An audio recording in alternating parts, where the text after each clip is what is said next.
apa kabar Mbak Naya? Sehat ya, Bang, ya? Sehat. Bang Putra ini saya salvok sama di depan sana sudah ramai.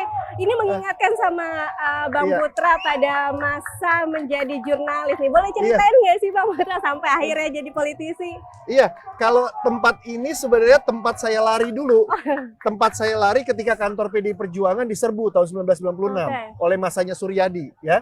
Kami larinya ke Metropol, ya, dikejar-kejar terus sama polisi sama tentara, larinya ke sini. Ngadunya sama Bung Karno sama Bung Hatta bahwa kami dikejar-kejar oleh kekuasaan. Jadi saya ingat banget lokasi ini tempat saya lari. Gitu loh ya. Bersejarah juga. Tempat lari tapi sambil liputan, kocar-kacir di sini gitu kan ya. Ngumpet-ngumpet juga ya. Yang nggak pernah lupa adalah saya sambil lari, block note selalu di tangan, ya kan selalu catat jam berapa dikejar. Ya kan, jam berapa menghadapi timbukan batu, jam berapa di ini segala itu, catat dong. Supaya nanti kalau nulis beritanya deskriptif. Jadi ini tempat kita bersembunyi, tempat kita ngumpet gitu ya. Dan saya ingat sekali di tempat ini ya, aparat kekuasaan tidak berani membuat kekerasan. Di sini. Mereka beraninya di luar. Saya pikir karena ada patung Bung Karno sama Bung Hatta. Ternyata bukan. Mereka tempat kita lari dan kita larinya ke belakang sana, ya. Jadi ketika di area ini tidak ada kekerasan yang saya ingat waktu itu, ya. Nah disitulah, udahlah kita udah cari minum, cari apa sih? Karena gas air mata kan ya. Kita harus bersihin muka dan lain sebagainya. Jadi kalau di sini ada Pak Ganjar, ada Pak Mahfud, ya, sangat tepat sekali. Karena di sini adalah kita merasakan ada keadilan. Di tempat ini kita merasa kita dilindungi, kita merasa sekali lagi kita Indonesia. Bang Putra, ini saya pernah baca Bang Putra beralih menjadi politisi karena juga sempat cukup dekat meliput Ibu Mega begitu ya. Apakah salah satu faktor Bang Putra untuk manuvernya jauh nih ke politik nih? Gara-gara Ibu Mega, sosok Ibu Mega seperti apa Bang? Sosok Ibu Mega itu sangat kental sekali ya, karena Ibu Mega adalah salah satu narasumber saya yang sangat susah ditembus. Ya. Meskipun Ibu Megawati dan Pak Taufik Kemas sangat dekat sama ayah saya, keluarga saya gitu ya. Tapi yang unik adalah ketika saya jadi wartawan, saya minta sama ayahanda saya, tolong jangan informasikan ke, waktu itu manggilnya Tante gitu ya. Tante Mega sama Om Taufik bahwa saya sudah jadi wartawan. Kan waktu itu umur 20 tahun punya rasa gengsi ya, nggak mau dibantu oleh orang tua gitu loh. Pinginnya mandiri gitu kan ya. Jadi saya nongkrongin rumah Ibu Mega di Kebagusan, itu sekitar 3,5 bulan atau 4 bulan tanpa dibukakan pintu. Jadi saya kena panas, kena hujan, saya hanya melihat Ibu Mega dan Pak Taufik lewat gitu ya. Saya cuma nyatet aja gitu, lewat, keluar, masuk dan lain sebagainya. Jadi saya nongkrong di situ. Dan di sebelahnya rumah Ibu Mega itu ada warteg gitu, ada warteg, ada warung kopi ya, tempat saya nongkrong di situ. Jadi hujan, panas segala macam. Nah, lama-lama Pak Taufik curiga, itu siapa di luar? Oh, itu wartawan Pak, suruh masuk. Lama-lama saya masuk, di pos jaganya depan dulu. Nah, ini, terus Pak Taufik tanya, kenapa nggak tunggu di garasi? Lama-lama saya di garasi. Setelah di garasi baru Pak Taufik tanya, kamu siapa? Saya Putra. Putra siapa? Putra Nababan. Pak Taufik kaget luar biasa. Kaget luar biasa. Kamu anaknya siapa? Anaknya Panda Nababan. Kok kamu nggak cerita sama saya? Enggak Pak, saya mau berusaha sendiri untuk bisa mewawancarai Ibu Mega dan Bapak. Langsung Pak Taufik telepon Bapak saya, marah-marah sama Bapak saya. Kamu jangan begitu sama anak kita. Masa anak kita menderita 4 bulan di luar, nungguin masuk. Terus Bapak saya bilang, Fik, anak muda nggak mau dibilangin. Anak muda maunya usaha sendiri. Nggak mau bergantung sama orang tuanya. Nggak mau menggunakan nama besar orang tuanya. Dia mau berjuang sendiri. Nah dari situ saya mengenal Ibu Megawati, bisa wawancara Ibu Megawati. Lama-lama bisa sarapan bareng dengan Ibu Megawati sambil wawancara di Kebagusan. Berarti apa Pak? Iya, Prof. Mahfud adalah sosok yang lengkap ya. Kalau kita lihat ada 3 kredit yang diberikan pada Prof. Mahfud. Beliau adalah akademisi. Ya, beliau lama menjadi seorang dosen gitu ya, pengajar. Dan beliau adalah seorang hakim. Ya, beliau konsisten di bidang hukum dan juga performanya sangat bagus sebagai ketua MK. Kita melihat rekam jejaknya. Saya sebagai wartawan sangat mengapresiasi ketika beliau menjadi ketua MK. Tidak seperti sekarang MK yang kebingungan gitu ya. MK yang bisa diintervensi oleh kekuasaan. Berbeda dengan Prof. Mahfud zaman dulu. Prof. Mahfud sangat tegas, sangat jelas. Dan Prof. Mahfud adalah seorang politisi. Seorang politisi yang handal, beliau bukan hanya menjadi anggota DPR, tapi beliau ketika jadi Menteri Pertahanan, beliau menjadi Menko Polkam, beliau menunjukkan integritas. Saya menyaksikan langsung Prof. Mahfud itu ketika beliau berada di DPR, gitu ya. Bagaimana beliau menjawab pertanyaan-pertanyaan anggota dewan yang begitu kritis dengan lugas, dengan tegas, dengan bukti yang jelas, gitu ya. Jadi menurut saya apa yang sudah diberikan Prof. Mahfud kepada bangsa dan negara ini sudah sangat lengkap gitu ya. Dari tahun 1999 loh. Ya ini kontribusinya sangat panjang sekali. Saya rasa dari semua cawapres tidak ada yang pernah berkontribusi sepanjang Prof Mahfud ke depan lagi. Karena kita perlu tahu bahwa 2036 nanti itu bonus demografi, gitu ya. Kalau kita bicara SDM, sumber daya manusia, kita bicara Pak Ganjar, gitu ya. Saya sudah ke SMK negerinya di Jawa Tengah, luar biasa di sana. Kalau kita bicara SDM, kita bicara Pak Mahfud. Pak Mahfud seorang dosen, gitu ya. Pak Mahfud paham berbicara dengan generasi muda, dan Pak Mahfud juga adalah seorang politisi juga, gitu ya. Jadi 2036 kita fokus di sumber daya manusia, bonus demografi, gitu ya. Nah, yang mengantarkan Indonesia Emas 2045 ya adalah sumber daya manusia juga.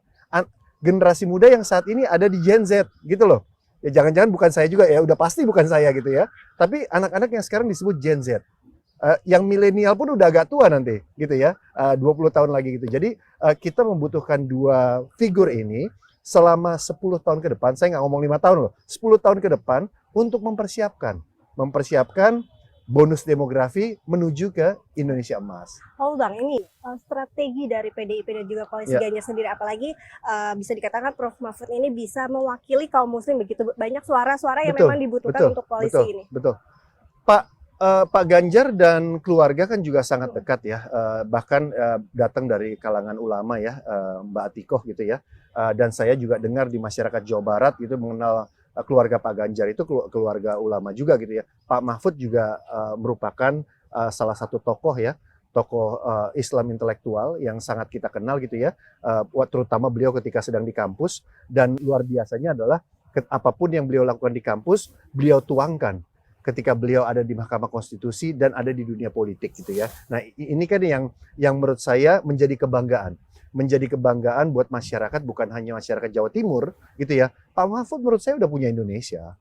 Ya, Pak Mahfud itu udah milik semuanya. Saya kemarin ketika deklarasi sempat sounding ke beberapa tokoh Indonesia Tengah dan Indonesia Timur, mereka mengenal Pak Mahfud adalah orang yang memperjuangkan masyarakat kecil, masyarakat miskin gitu. Mereka dikenal Pak Mahfud itu orang yang jujur. Bahkan orang Indonesia Timur mengatakan Pak Mahfud itu adalah orang yang berani bicara apa adanya dan lain sebagainya. Tidak pakai tedeng aling-aling gitu ya. Meskipun sudah jadi politisi tapi perilaku dan pernyataannya, ketegasannya tidak seperti seorang politisi gitu ya. Jadi lurus gitu Pak Mahfud. Nah, ini yang menurut saya Ibu Megawati kemarin sudah menyampaikan pertimbangannya terhadap pilihan terhadap Pak Mahfud, dan memang itu juga disetujui oleh 3 ketua umum lainnya dan teman-teman relawan. Oke. Artinya dengan masuknya Pak Profesor Mahfud ini di dalam koalisi ini tentu akan menambah optimistis bagi Pak Ganjar melaju. Sudah lebih pasti dekat. karena Ibu Mega kan pernah jadi presiden dan wakil presiden. Betul. Ya. Jadi Ibu Mega tuh tahu bahwa presiden dan wakil presiden tuh harus komplementari. Harus begini nih, ya tangannya harus gini, nggak bisa gini, harus begini gitu ya. Bareng sama-sama. Bahkan Ibu Mega menceritakan kepada Pak Hasto yang diceritakan kemarin bahwa ketika berduet dengan Pak Hamzah sebagai presiden dan wakil presiden, jangan sampai ada perbedaan pendapat. Karena kalau alis kita naik sedikit saja, masyarakat Indonesia pasti akan bergerak gitu ya. Jadi jangan sampai ada perbedaan pendapat antara presiden dan wakil presiden, itu sangat dipahami oleh Ibu Megawati Soekarnoputri. Nah, untuk itu makanya pasangannya itu komplementari, ya, saling mendukung. Bukan hanya CV-nya, kurikulum vitae-nya, tapi sifatnya.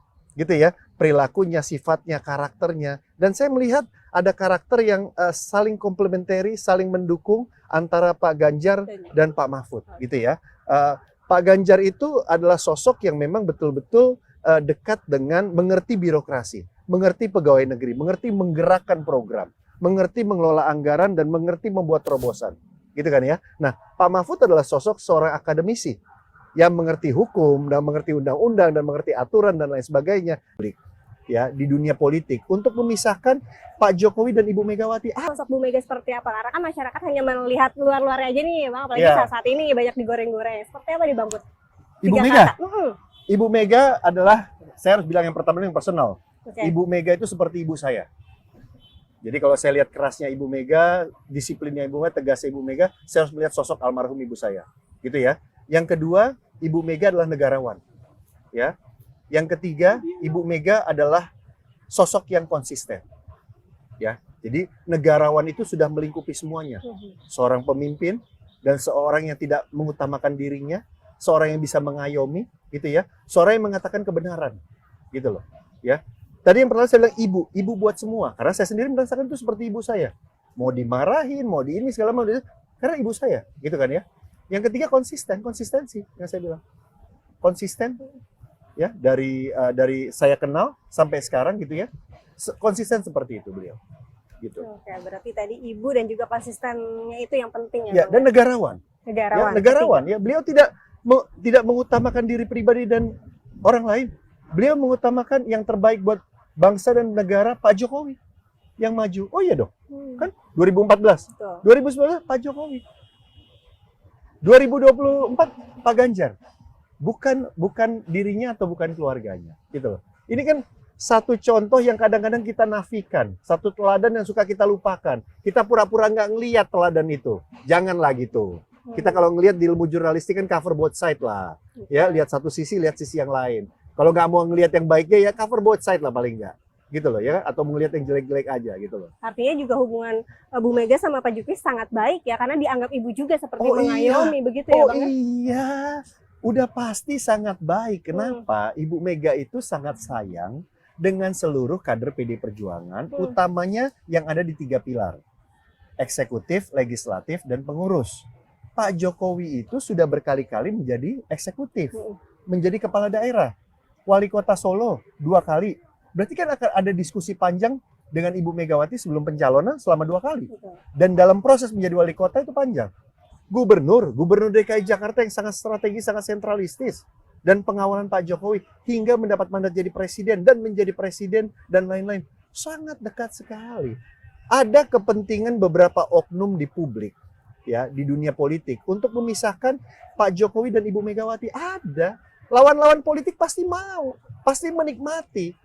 Ya, apalagi menghasut netizen, menghasut masyarakat, Pak Jokowi dengan Ibu Megawati begini, ada dong. Masa nggak ada? Wajar ada. Mereka mau menghasut.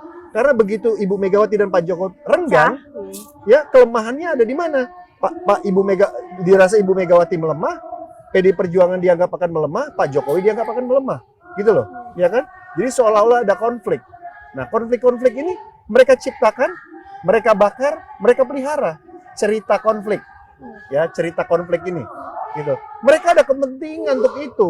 Artinya sosok Bu Mega juga bisa membaca hal tersebut ya Bang, iya kalau bisa dibilang. Loh, saya dapat ilmunya dari Bu Mega kok, ya. Tahu banyak kepentingan yang ingin menghancurkan PDI, menghancurkan Pak Jokowi dan hubungan dengan Ibu Megawati. Tahu. Kita kan anak-anak diajarin. Saya bisa ngomong kayak gini kan. Berarti benar-benar cukup diajarin banyak bekal ya. Diajarin di PD Perjuangan. Kita nggak boleh lugu-lugu jadi politisi. Tapi bahwa kemudian kita tidak responsif, kita tidak membalas, ya, batu tidak kita lempar dengan batu, gitu ya. Kita jawab dengan santun, kita tenang, kita santai, gitu ya. Dan itu udah diajarkan dari tahun 96. Kantornya dibakar, banyak kader kita yang meninggal, tapi dijawab dengan kita ke pengadilan. Makin menarik, Bang, pengen tahu lebih dalam bagaimana sepak terjang seorang Bang Putra di Komisi 10. Kita lanjut lagi nih ya Bang, ya, ngomongin targetnya seperti apa, pencapaiannya seperti apa ya Bang. Hanya sekedar pekerja lagi, Mbak. Pekerja kita udah banyak.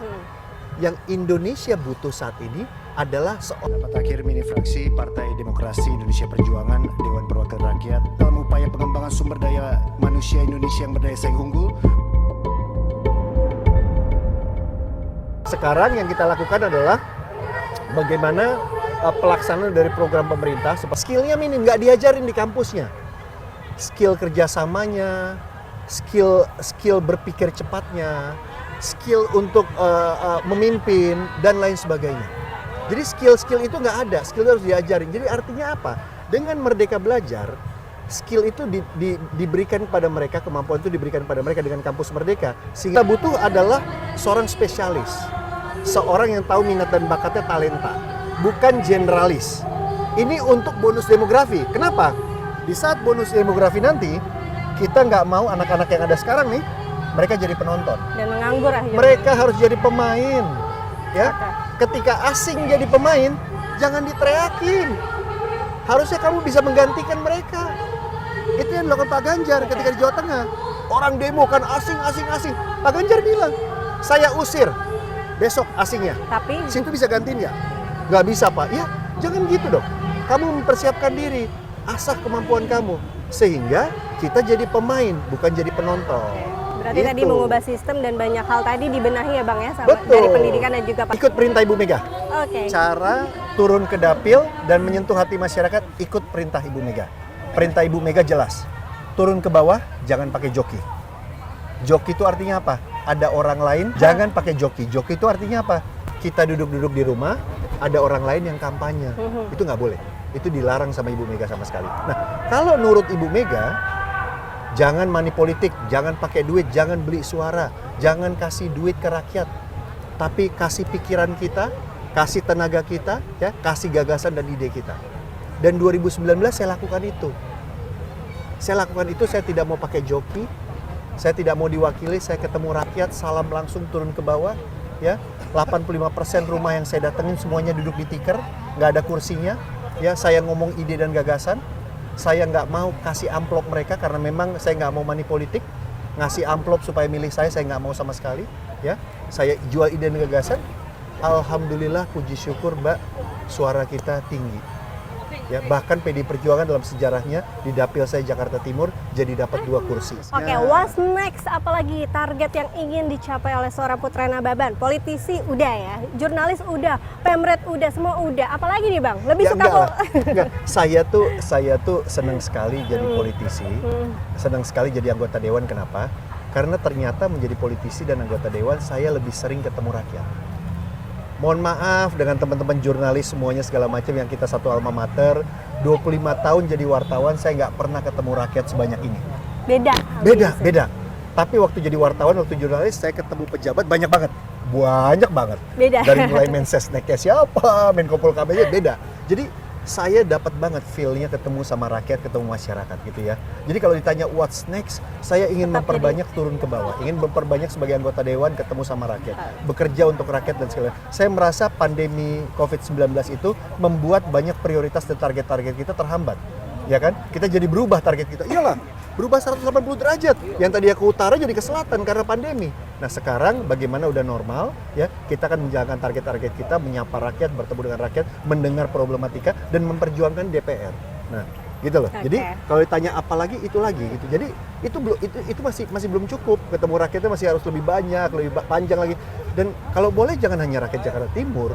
Ya kan? Ya, rakyat seluruhnya, karena kan anggota DPR RI, bukan Republik Jakarta Timur, tapi semuanya gitu kan ya. Rakyat yang ada di Sumatera, di Kalimantan, di Papua, di Maluku, Ternate. Ya kemarin saya ke Ternate Halmahera ketemu dengan mereka semuanya, di Ambon ya kan. Nah, ini yang cita-cita saya. Saya senangnya di legislatif. Kenapa? Di legislatif itu cakupannya banyak. Ya kan, cakupannya kayak sekarang. Saya bersama dengan tiga kementerian dan 1 lembaga loh. Betul. Ya kan? Saya paham Kementerian Pendidikan, belajar ke Parekraf, saya dengan olahraga dan segala macam, tahu semuanya. Cakupannya Terus lebih luas. intensitas saya ketemu rakyat juga tinggi gitu loh. Ya. Jadi kayaknya legislatif ini enak gitu loh, wakil rakyat ini enak gitu loh. Yang lebih menarik lagi apa? Karena dalam strata demokrasi, derajat tertinggi itu adalah mereka yang dipilih langsung oleh rakyat. Karena rakyat adalah penguasanya. Betul, kalau ditunjuk jadi oleh siapa ya, ditunjuk menjadi pejabat itu beda, itu nggak dipilih oleh rakyat. Jadi yang dipilih oleh rakyat itu di strata demokrasi itu katanya, kalau nggak salah saya dengar kata Gubernur Lemhanas waktu menyampaikan, Pak Andi Wijaya. Bukan, sebelumnya. Yang sebelumnya ya kan, ya Pak, sebelumnya mengatakan bahwa yang tertinggi itu adalah yang ditunjuk dipilih langsung oleh rakyat lewat proses demokrasi. Berarti